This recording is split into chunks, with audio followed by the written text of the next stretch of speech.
The massive doors of the Galactic Council chamber slid open with their usual hiss, and Ambassador Jiwoo was supposed to walk through them, but she did not come, and the alien delegates began to whisper among themselves as they looked at the empty human seat for the first time in 30 years.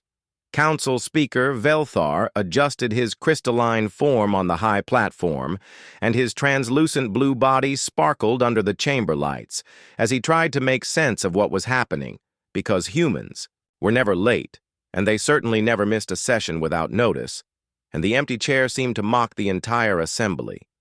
The Zephyrian delegate fluttered his wing membranes nervously and asked in his high-pitched voice where the human representative was and why had they not received any communication about this absence, and several other species began nodding their heads and making their own concerned noises, because everyone knew that humans took their diplomatic duties very seriously.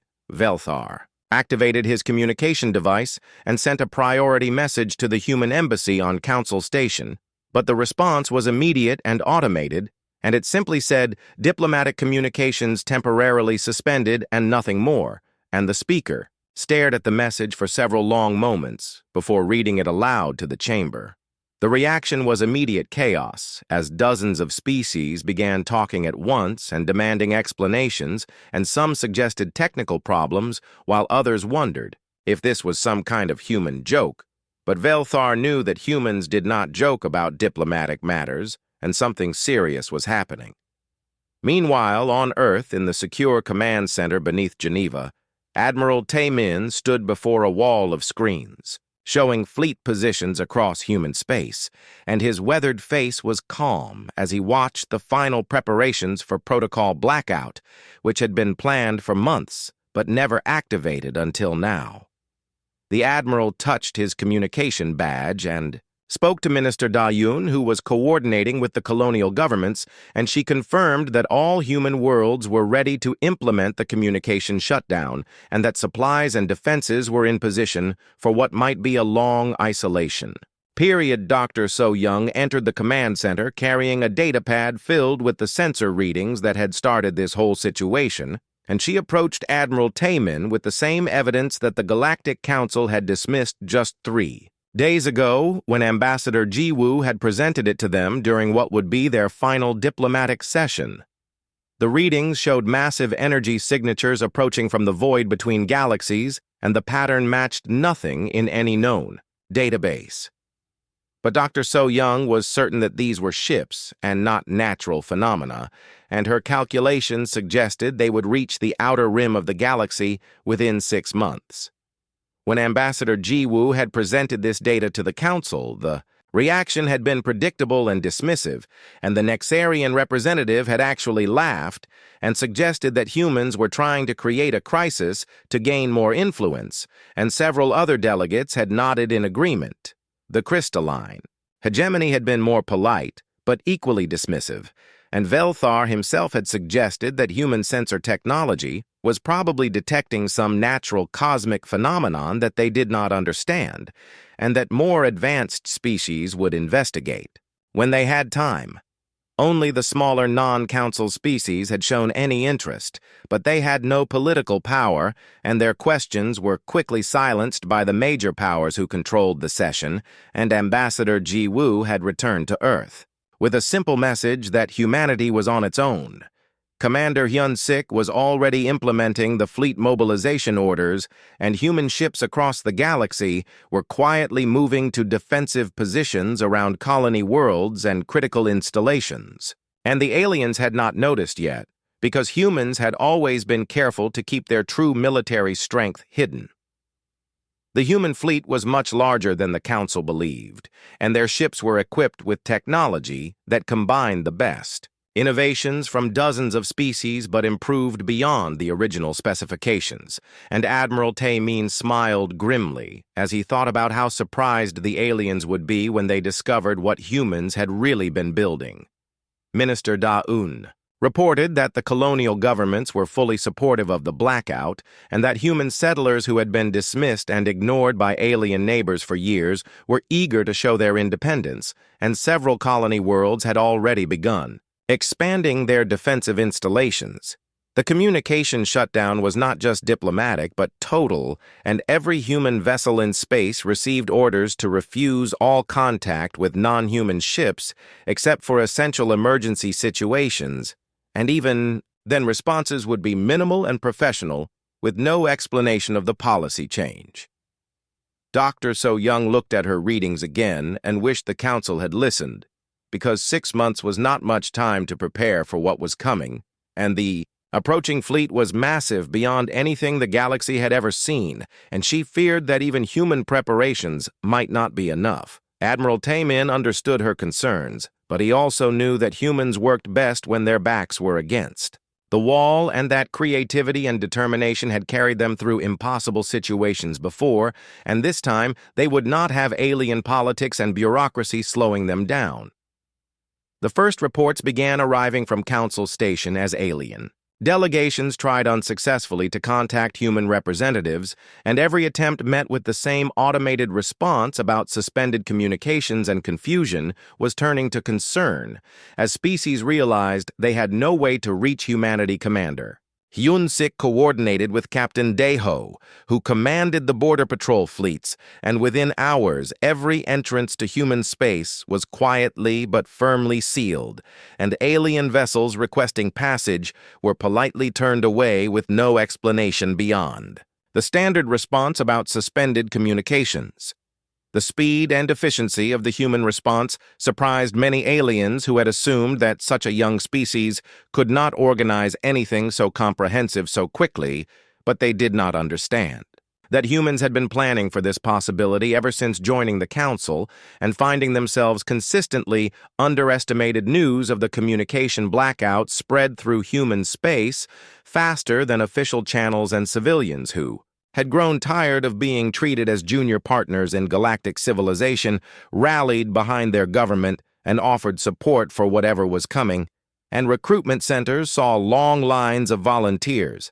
Dr. So Young transmitted her sensor data to every human research facility, and within hours, teams across human space were working to understand the approaching threat and develop countermeasures, and the cooperation was remarkable compared to the fragmented response they had seen from the Council. The automated systems continued responding to alien communication attempts, but the messages became more standardized and cold, and simply stated that diplomatic relations were suspended pending further review, and that emergency humanitarian issues should be directed to designated frequencies. Admiral Taemin received reports that several minor conflicts in Council space were already escalating without human peacekeepers to mediate, and that trade routes secured by human patrol ships were seeing increased pirate activity, and he felt no satisfaction in being proven right about galactic dependence on human services. Minister Dae-un coordinated with the heads of human corporations who had been quietly building industrial capacity, far beyond what they reported to galactic authorities, and the manufacturing surge that began that day would produce weapons and ships that would shock the alien species who thought they understood human capabilities. As the first day of protocol blackout ended, Admiral Taemin stood in his office looking out at the lights of Geneva, and knowing that humanity had just changed the balance of galactic power forever, and that when communications finally resumed, the galaxy would discover that they had been dealing with a sleeping giant. The alien delegates on Council Station spent the night in emergency sessions, trying to understand what had happened and why humanity would risk their membership in galactic civilization, but none of them realized that humans had never needed the Council as much as the Council needed humans, and that lesson was about to become very clear. Commander Hyun-sik filed his final report of the day, confirming that all human space was secure and that the blackout was complete and effective, and that humanity was now free to prepare for the coming threat without interference from species who refused to take it seriously and who would soon learn the cost of their arrogance. 3 weeks had passed since the humans went silent, and Council Speaker Velthar found himself dealing with problems that seemed to multiply every day as the galactic government struggled to function without human participation, and the chamber that once ran smoothly now felt chaotic and unpredictable. The first major crisis came from the Outer Rim territories, where two minor species had been locked in a border dispute for months, and human mediators had been slowly working toward a peaceful solution. But without Ambassador Jiwoo and her team, the negotiations collapsed, and both sides resumed fighting within days. Captain Dae-ho received daily reports of alien vessels approaching human space and requesting permission to enter, but his orders were clear, and every ship was turned away with the same polite but firm message about suspended diplomatic communications, and many alien captains seemed genuinely confused by the sudden change. The Zephyrian Trade Union was among the first to feel real economic pain, because several of their most profitable shipping routes relied on human-maintained space lanes and human patrol ships that kept pirates away, and within 2 weeks, those same routes became dangerous as criminal organizations. Moved in to fill the vacuum, trade representative Zekla of the Zephyrians arrived at Council Station demanding action and explaining to anyone who would listen that their cargo losses were already reaching catastrophic levels and that other species were facing similar problems. But Velthar had no solutions to offer. General Wu Jin worked around the clock in the secure facilities beneath Seoul, coordinating the acceleration of human military projects that had been developing quietly for years. And the alien species had no idea that humanity possessed advanced weapons research programs or the industrial capacity to build them quickly. Dr. Mi Young made breakthrough after breakthrough in artificial intelligence research as her team worked, with quantum processing systems that were generations ahead of anything the Council used, and the AI networks they created would soon coordinate human defenses with precision that no biological mind could match.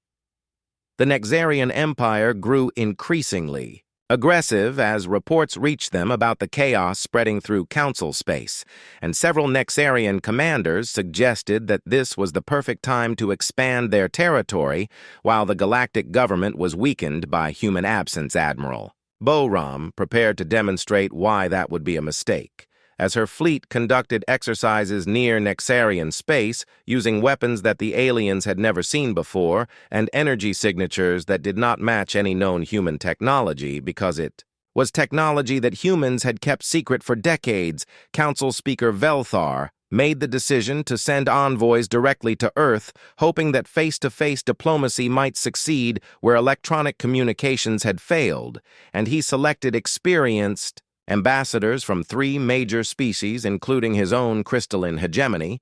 The envoy ships arrived at the edge of human space, expecting to negotiate passage with local patrol vessels, but instead they met Captain Dae-ho himself, commanding a fleet that appeared out of nowhere using stealth technology that should not have existed on human ships. Captain Dae-ho was professional and courteous as he explained that all non-human vessels were prohibited from entering human space and that diplomatic immunity had been suspended. And when the envoys demanded to speak with higher authorities, he simply repeated the message about suspended communications. The alien ambassadors spent hours arguing and threatening and pleading, but Captain Dae-ho remained unmoved. And eventually they realized that the humans were serious about complete isolation and that no amount of diplomatic pressure would change their position.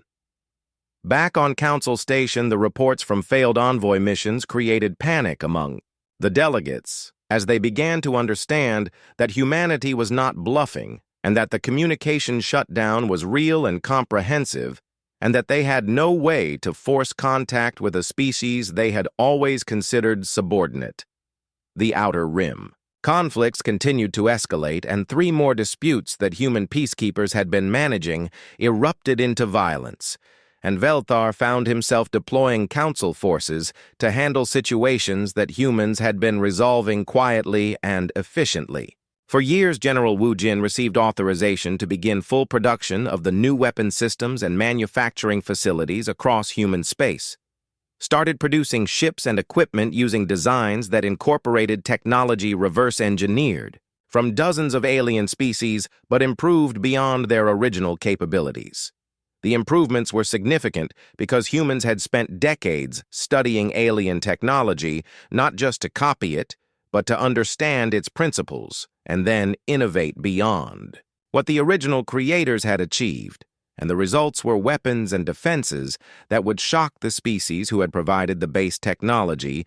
Dr. Mi Young coordinated with research teams on 12 different human worlds as they prepared defense. Networks that would integrate AI coordination with human creativity and alien technology in ways that no other species had ever attempted or even conceived. Trade Representative Zekla returned to the council chamber with reports that pirate activity along the major shipping routes had increased by 300% in just 3 weeks, and that several smaller species were considering abandoning space travel entirely because they could not afford the losses.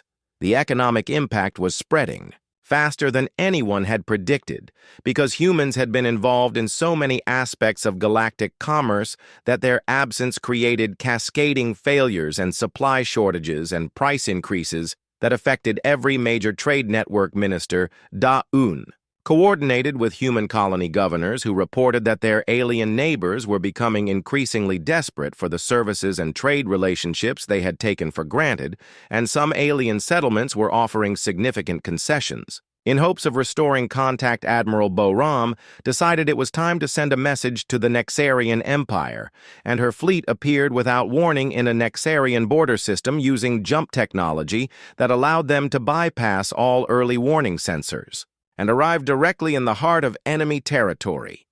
The Nexarian fleet that responded to the human intrusion found themselves facing weapons that they could not identify and defensive systems that seemed to absorb their attacks without damage. And after a brief demonstration, Admiral Bo-Ram withdrew as suddenly as she had arrived, leaving the Nexarians with many questions.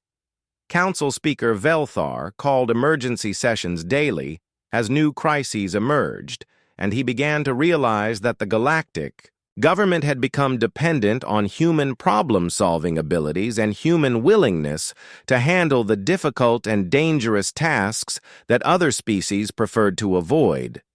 The reports kept coming about conflicts that humans had been mediating and trade routes that humans had been securing and research projects that humans had been leading, and Velthar started to understand that humanity had been far more integrated into galactic civilization than anyone had realized. Captain Day-Ho expanded the border patrols as more alien vessels attempted to enter human space, and some tried to sneak through using false transponders or stealth technology, but human sensors detected every attempt, and the response was always the same: polite but absolute refusal. The message logs showed hundreds of communication attempts from alien governments and organizations and individuals who had worked with humans and found themselves suddenly cut off from colleagues and partners and projects that had been developing for years. Dr. Mi Young tested the new AI systems and found that they exceeded all expectations for coordination and response time and strategic analysis, and she reported to General Wu Jin that the defense networks would be ready weeks ahead of schedule, thanks to the focused effort enabled by the communication blackout. The smaller non-council species began sending their own messages asking for contact, and several offered support for whatever the humans were doing because they had always been treated better by humans than by the major galactic powers, and they hoped that human independence might benefit them as well. Admiral Bo-Ram received intelligence reports about Nexarian fleet movements and council mobilization efforts, and alien attempts to understand human technology, and she smiled as she realized that the other species were finally taking humanity seriously. But it was too late for them to prevent what was coming. General Wu Jin reviewed the production reports and confirmed that human military capacity was expanding faster than even optimistic projections had suggested, and that the industrial surge was producing results that would change the balance of galactic power permanently. Council Speaker Velthar ended another fruitless day of emergency sessions and looked out at the stars, wondering how the galaxy had changed so quickly and how a species that had seemed so cooperative and reliable had suddenly become unreachable, and whether the Council would ever understand what had driven humanity to such extreme action. 2 months after the humans disappeared from galactic politics, the long-range sensors of the crystalline hegemony detected massive energy signatures approaching from the void between galaxies, and Chief Sensor Operator Kylethon stared at his readings, in disbelief before calling for immediate verification from other stations. The confirmation came within hours, as species after species reported the same impossible readings, and the approaching fleet was so large that it registered on sensors across half the galaxy, and Council Speaker Velthar felt a cold dread as he remembered the human warnings that the Council had dismissed so easily. Dr. So Young sat in her laboratory on Earth, surrounded by screens showing data that had been streaming in for months from the human deep space monitoring network, and she allowed herself a moment of bitter satisfaction that her predictions were proving accurate, even though she wished desperately to be wrong. The alien readings were crude compared to the detailed analysis that Chief Analyst Dong Wu had been conducting from his facility on Luna, and his reports to Admiral Taemin contained information that would terrify the galactic government if they knew what was really approaching them. Captain Yujin commanded the reconnaissance missions that ventured beyond the galactic rim using ships equipped with stealth technology that the aliens did not know humans possessed, and what she discovered made even hardened military officers struggle to maintain their composure. The approaching armada consisted of thousands of ships, each larger than the biggest vessels in the galactic fleet, and they moved with purpose and coordination that suggested advanced intelligence and hostile intent. And the energy readings indicated weapon systems beyond anything in known space. Captain Yu Jin transmitted her reports directly to Admiral Taemin, and the images she captured showed ships that seemed to absorb light and energy from the space around them, and the technological analysis suggested capabilities that would make resistance appear hopeless. The aliens called themselves the Devourers, according to the communication intercepts that human intelligence teams managed to record, and their broadcasts spoke of consuming worlds and harvesting energy and leaving nothing but dead space in their wake. Council Speaker Velthar called emergency sessions as panic spread through the galactic government, and species that had been enemies for centuries suddenly found themselves facing a threat that made their conflicts seem petty and meaningless. The Nexarian Empire demanded immediate military coordination, and the Zephyrian Trade Union offered their entire merchant fleet for conversion to military use, and smaller species pledged whatever resources they could spare. But everyone knew that conventional galactic forces would be inadequate. Velthar made the decision that he had been avoiding for 2 months and authorized direct contact. Attempts with Earth using emergency protocols that were supposed to bypass normal diplomatic channels, but the human response was swift and cold. Admiral Young-ho personally answered the communication from Council Station, and his message was brief and uncompromising. And he told Velthar that humanity would consider requests for cooperation only if the Council acknowledged human authority in all military matters. The terms that Admiral Young-ho presented were shocking to the alien delegates, who had never imagined that humans would demand such complete control. But the approaching threat left them with limited options, and time was running out quickly. Diplomat Sang Min had been working quietly during the blackout period to build relationships with non-council species who had been marginalized by the galactic government, and many of these smaller civilizations agreed to support human leadership in exchange for better representation.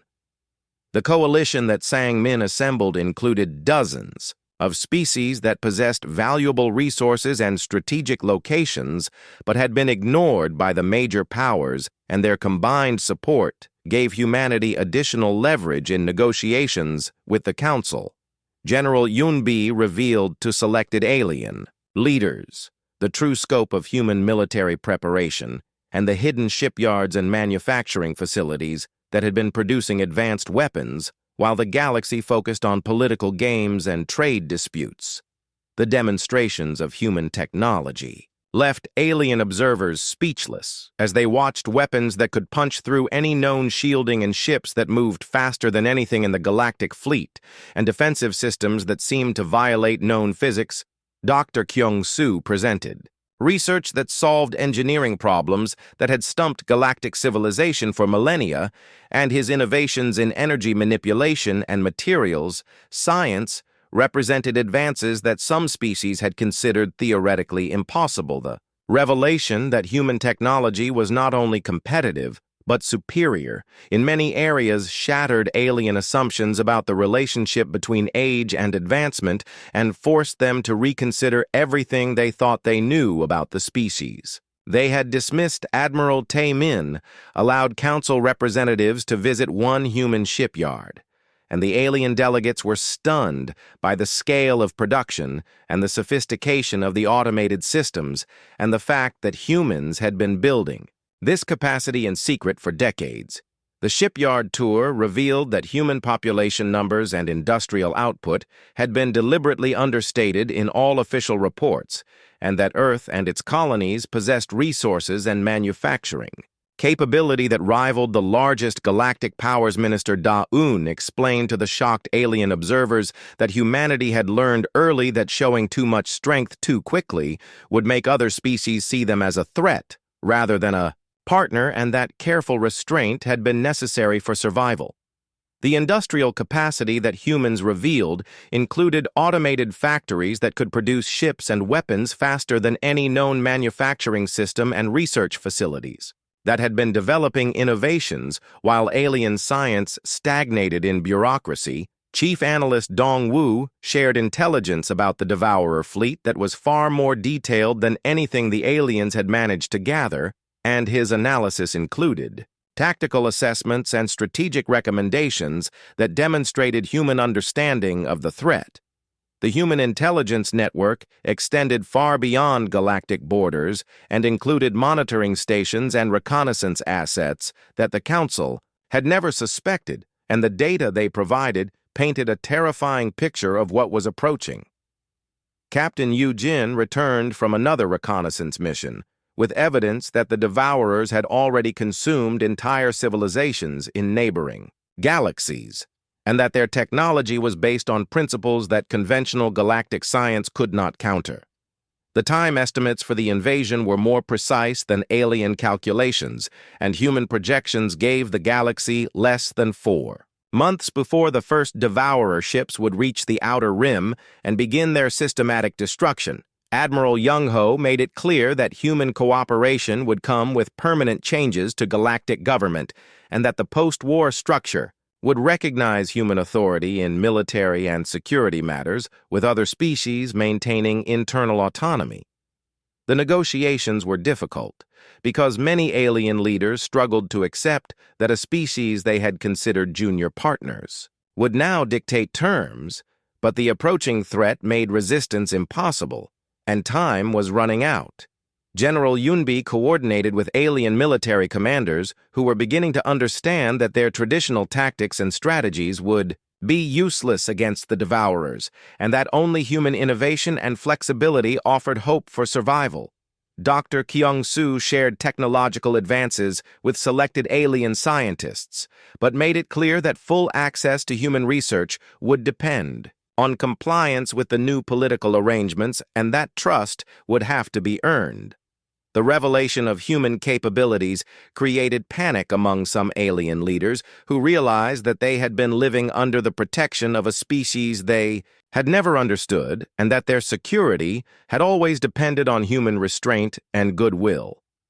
Council Speaker Velthar found himself negotiating from a position of weakness for the first time in his career as he tried to balance the demands of his own species with the reality that only humans could organize an effective defense against the approaching threat.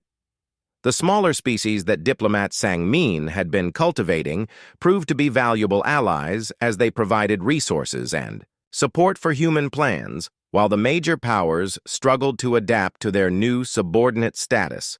Admiral Tae Min reviewed the final preparations as human fleets moved into position and alien forces began integrating with human command structures, and the galaxy prepared for the largest military operation in its history under human leadership and direction.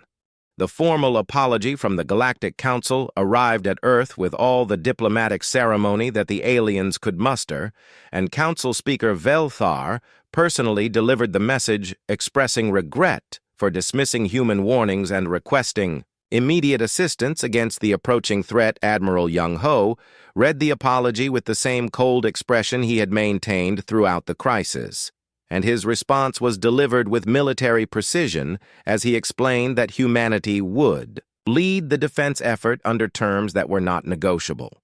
The conditions for human assistance were simple and absolute, and every species would contribute resources according to human specifications and follow human strategic direction without question, and the post-war galaxy would be restructured with permanent human executive authority. General Yoon-bi unveiled the true scope of human preparation as massive blast doors opened to reveal shipyards that had been hidden beneath asteroids and inside hollow moons, and the production facilities stretched for kilometers in every direction. The alien observers who were permitted to witness the revelation stood in shocked silence as they watched automated assembly lines producing ships that incorporated design elements from dozens of species, but with improvements that made the originals look primitive.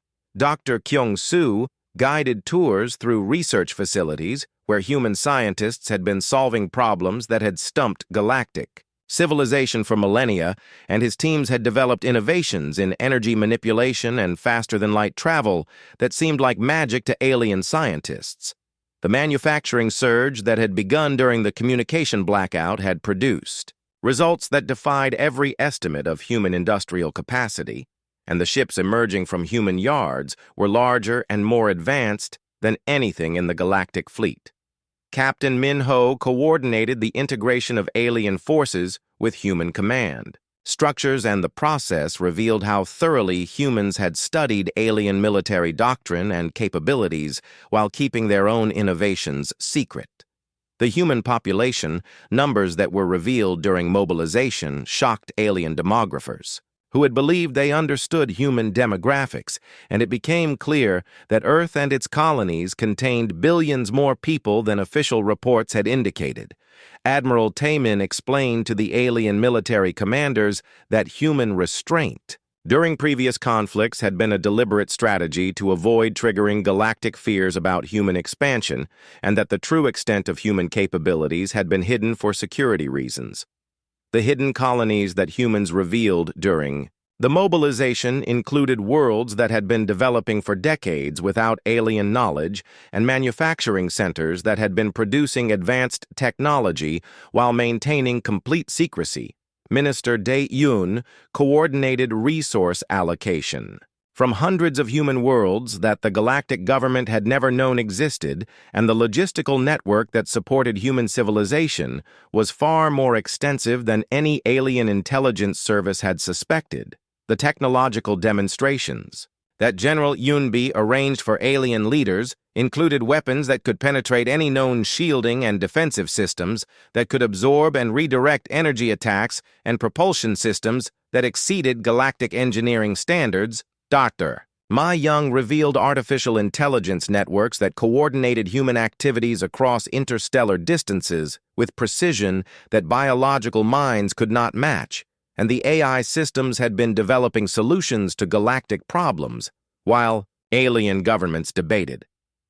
The quantum computing systems that powered human research and development represented advances that some alien species had considered impossible, and the processing power available to human scientists exceeded the combined computational resources of the rest of the galaxy. Captain Yu-jin shared intelligence about the Devourer fleet that was more detailed than anything alien sensors had detected, and human reconnaissance had penetrated deep into enemy formation while alien ships could barely detect the approaching threat. The strategic analysis that human intelligence provided included tactical assessments of Devourer capabilities and weaknesses that suggested approaches that conventional galactic military doctrine would never have considered. Admiral Jae-sung presented battle plans that combined human innovation with the best elements of alien technology, and the strategies he outlined were unlike anything that galactic military academies had ever taught. The coordination requirements for the defense effort demonstrated human organizational capabilities that impressed even species that prided themselves on efficiency, and the logistics network that humans established could supply operations across multiple star systems simultaneously. General Nam Suk prepared ground forces that included equipment and tactics that alien military observers had never encountered, and the training methods that human soldiers used produced results that seemed to violate known limitations of biological performance. The weapons technology that Dr. Ha Newell developed included quantum manipulation systems that could affect matter at the subatomic level and energy projection devices that could focus destructive force across interstellar distances. Commander Yeon Woo coordinated fleet movements using communication systems that operated faster than conventional faster-than-light methods, and the real-time coordination that human forces achieved was impossible with alien technology. The alien leaders who agreed to human terms found themselves dealing with a species that had been systematically underestimating their own capabilities in official reports while building the most advanced military and industrial infrastructure in Galactic History Council. Speaker Velthar struggled to adapt to his new role as a subordinate in what had once been his domain, and the political restructuring that humans demanded would permanently alter the balance of galactic power.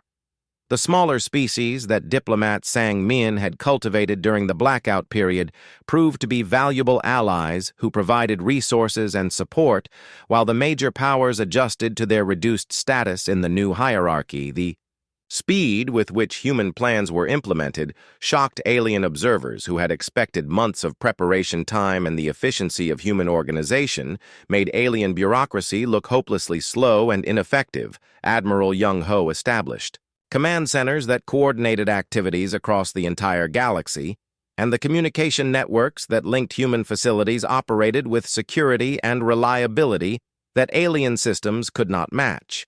The industrial conversion that humans orchestrated included civilian facilities that transformed into weapons production centers within days, and the mobilization of human society for war proceeded with unity and determination that alien leaders envied. General Yunbi coordinated training programs that brought alien forces up to human standards, and the process revealed how much more advanced human military doctrine had become during their years of careful observation and preparation. Dr. Kyung-soo shared selected technologies with alien scientists, who would work under human supervision, and the collaborative projects that emerged combined human innovation with alien knowledge in ways that produced remarkable results. The defense grid that humans established around critical systems included sensors and weapons that operated on principles that alien science was only beginning to understand, and the coverage was more comprehensive than anything the galaxy had ever seen. Captain Min Ho managed supply lines that kept the massive military operation functioning smoothly, and the logistics system that humans created could adapt to changing requirements faster than alien commanders could revise their requests. The psychological impact of human revelations affected different species in different ways, and some alien leaders expressed relief that such powerful allies were available, while others worried about the implications of human dominance. Admiral Taemin reviewed the final preparations as the Devourer fleet approached. The Outer Rim and the combined forces under human command represented the largest military operation in galactic history, with technology and tactics that would determine the survival of civilization.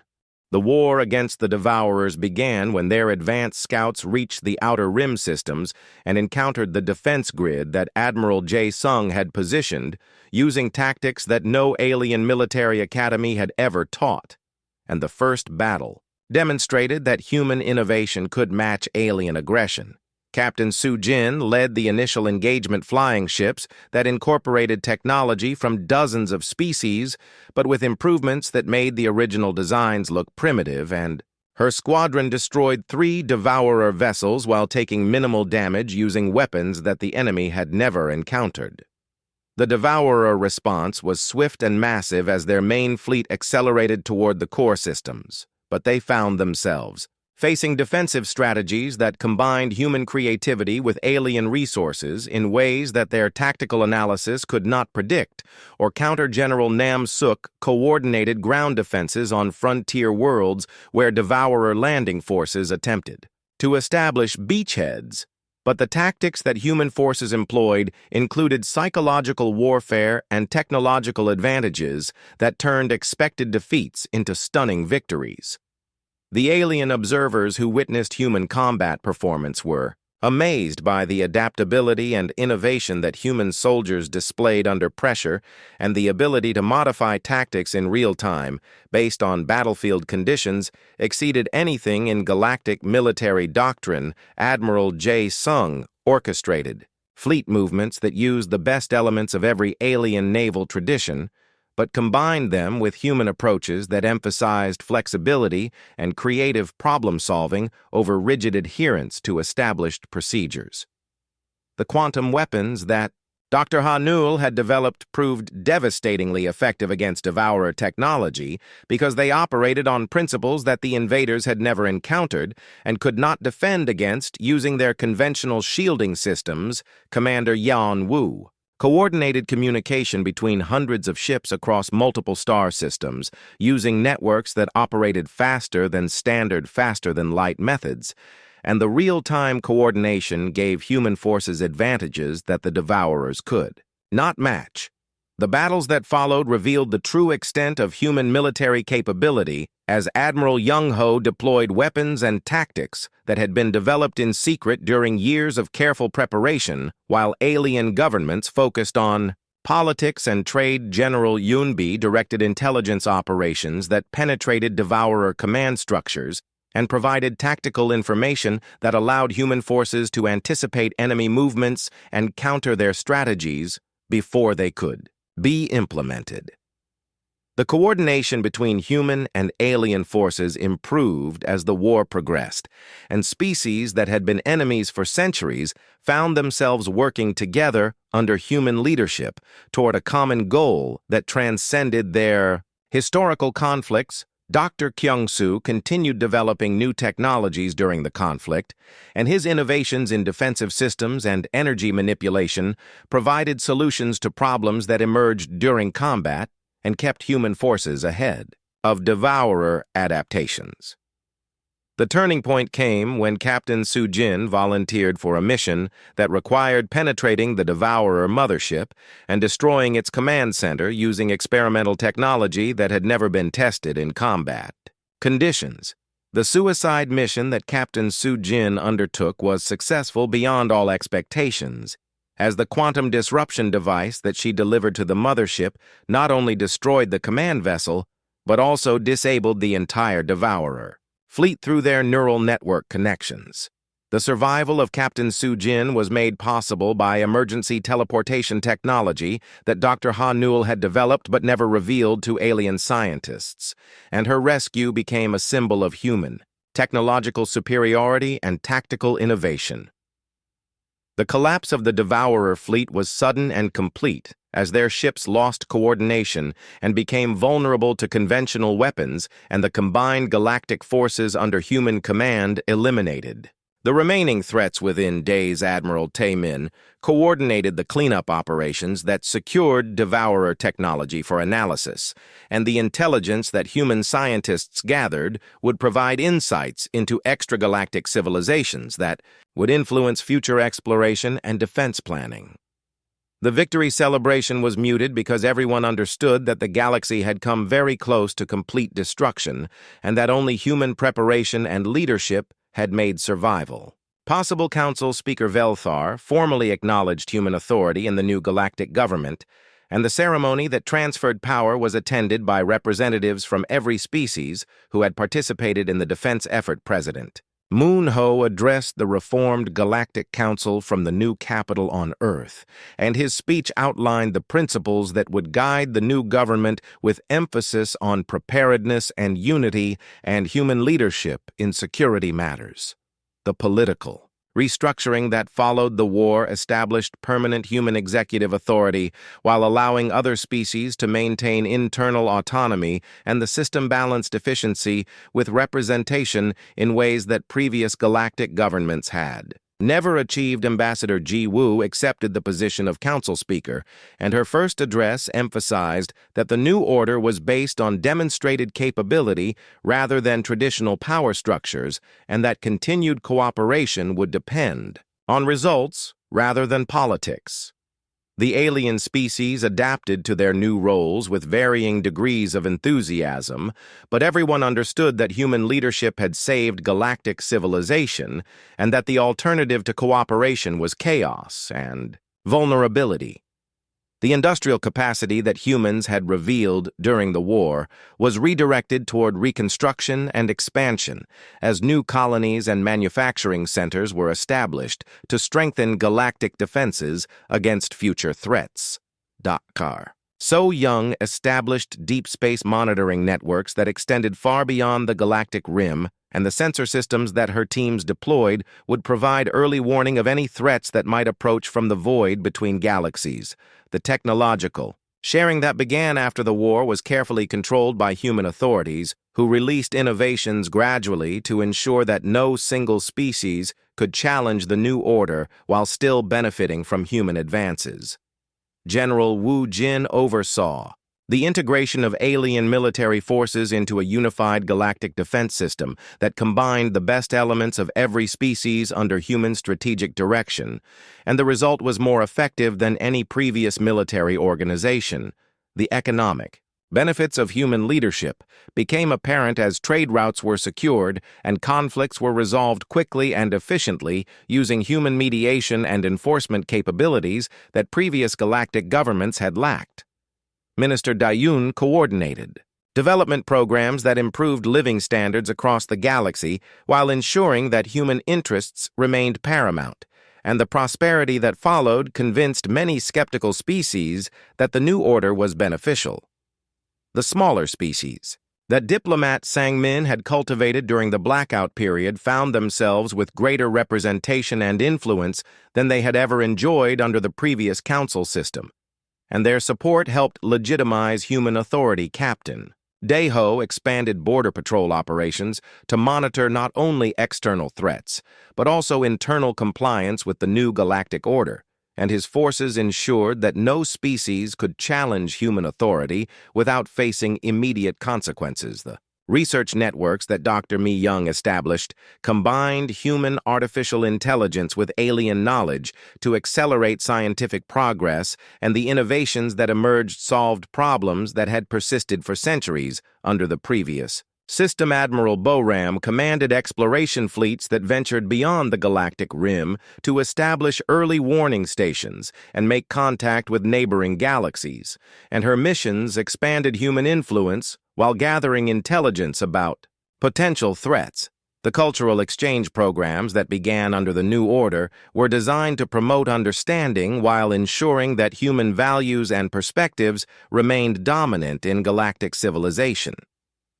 The education systems that were established taught alien children about human history and achievements while preserving their own cultural traditions, and the result was a generation that understood and accepted human leadership as natural and beneficial. Council Speaker Ji Woo concluded her first year in office by reporting that galactic civilization was more stable and prosperous than it had been in centuries, and that the new order had exceeded all expectations for security and growth. Dr. So Young detected new signals from beyond the galactic rim that suggested contact with distant civilizations, and her reports indicated that these were not threats but potential allies who might be interested in joining the human-led Galactic Federation. The expansion of human influence continued as neighboring galaxies sent delegations to establish diplomatic relations and trade agreements, and the reputation of human leadership spread throughout the local galactic cluster. Admiral Taemin reviewed intelligence reports that confirmed the complete transformation of galactic civilization under human direction, and the success of the new order validated every decision that had been made during the crisis. The legacy of the Devourer War was a galaxy united under human leadership with security and prosperity that exceeded anything that previous governments had achieved, and other species finally understood that they had been sharing the galaxy with their protectors.